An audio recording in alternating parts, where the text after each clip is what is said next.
Serhiy Fedorovich Tkach died in a Zhytomyr Oblast prison in Ukraine in November 2018. He was 66 when his heart failed. He would be buried 3 days later after no relative claimed his body. Now, why would this man die alone and unclaimed in a Ukrainian prison? Well, he was a serial killer. And because of the state of the Soviet and then the Ukrainian justice system at the time, we'll never be sure if he killed the 37 women and girls he was convicted for, or the 100 he confessed to, or something in between. What we can say is that, according to the most reliable source in the matter, 9 other men would be jailed for his crimes. One man, accused of killing his own daughter, committed suicide in prison.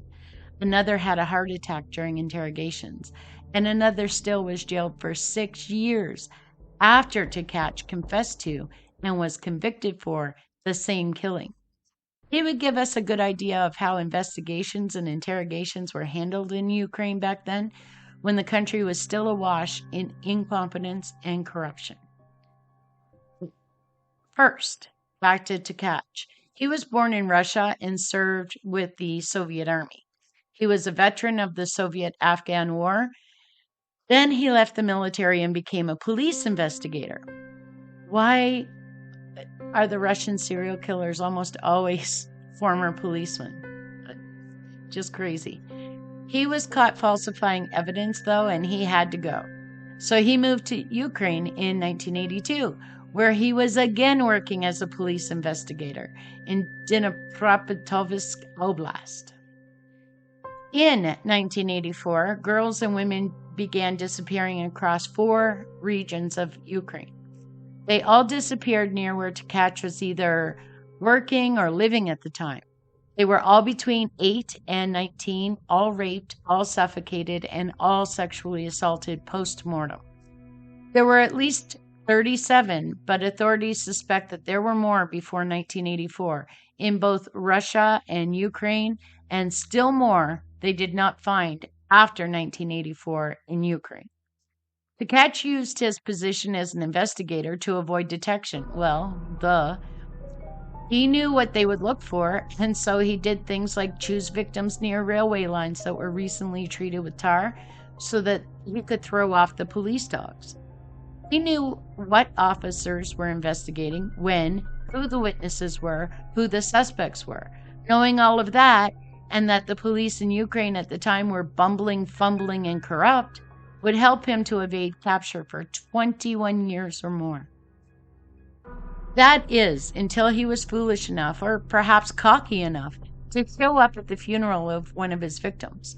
Children who were also attending the funeral recognized him as the man seen with the victim right before she was found dead. Well, look at that. Kids foiling a serial killer once again. He was arrested and confessed to more than 100 killings and demanded the death penalty. He wouldn't get it, of course, because there was a moratorium on the death penalty as Ukraine joined the Council of Europe. He was sentenced to life instead in 2008. He fathered a daughter with a young woman who had become infatuated with and married him some 3 years before his death. Now back to the wrongfully convicted. Depending on the source and the time, the number was said to be 3, 5, 7, 9, 10, 15. The number, according to the most reliable records, seems to be 10 convicted, 9 of who served time and 1 who committed suicide. It may well be that a large number of others were also wrongfully detained and then either died in custody or were released. It's hard to say because Ukraine's justice system at that time was just that bad. The wrongfully convicted men were usually fathers, stepfathers, and other relatives of the victims. But in at least 2 cases, it was just men who happened to be drinking in bars close to where the girls were found.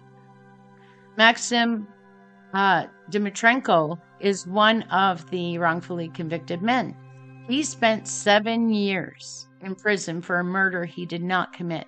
When prison guards came to tell him that he was being released, he didn't believe them.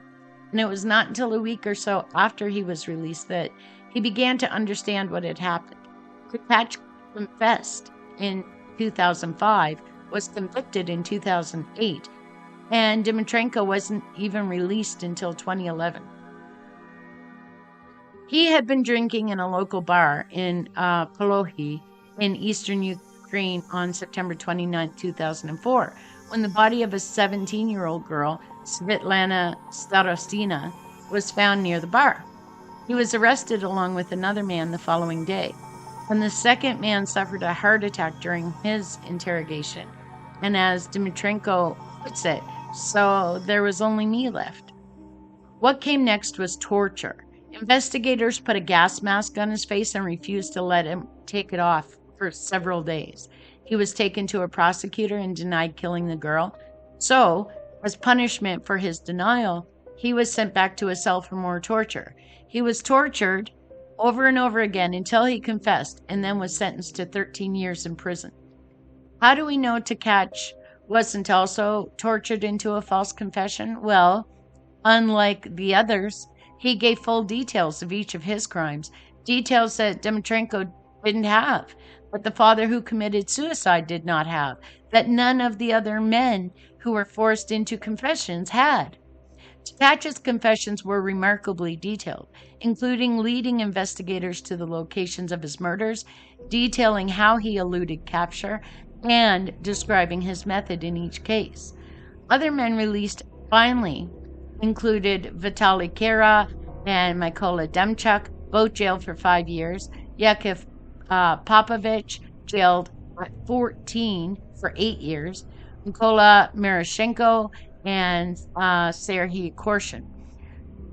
Most of them have sued for compensation but failed. The court required they prove their suffering and then made that proof damn near impossible.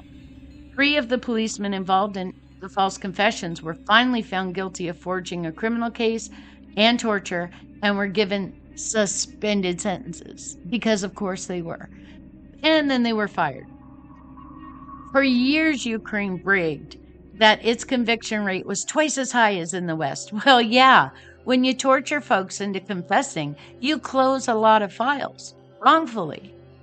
At the time, police were paid a base rate and bonuses based on solved cases, and the base rate was barely livable. So, of course, they want the bonuses, right? They were also fired if they didn't close enough cases. The recipe for corrupt police. Combine that with courts that rarely acquitted anyone, and you have a human rights disaster. And in the case of Ukraine, you have a serial killer who was not caught for 21 years. Thank you for listening. If you're enjoying these videos and want more, don't forget to subscribe and turn on your notifications so that you don't miss any videos. Thank you for watching. We really appreciate it.